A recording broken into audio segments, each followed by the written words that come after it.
कैसे हुई थी सती प्रथा की उत्पत्ति दोस्तों?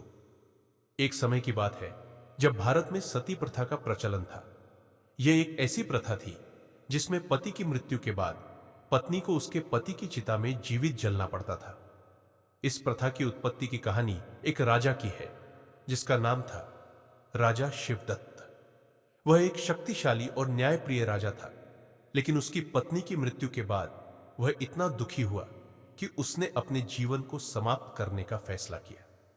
लेकिन राजा की माता ने उसे रोक लिया और कहा, बेटा, तुम्हारी पत्नी की मृत्यु के बाद तुम्हारा जीवन भी समाप्त नहीं हो सकता।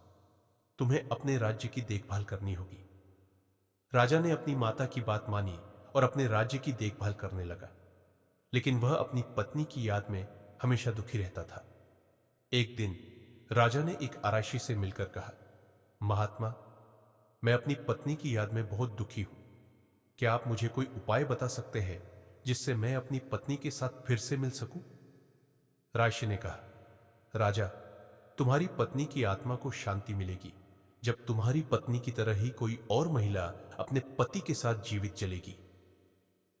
राजा ने इस बात को मान लिया और अपने राज्य में सती प्रथा का प्रचलन कर दिया। लेकिन यह प्रथा इतनी क्रूर थी कि इससे कई महिलाओं की जान चली गई। इस प्रथा के विरुद्ध आवाज उठाने वाले कई लोग थे, लेकिन राजा की शक्ति के सामने वे कुछ नहीं कर पाए।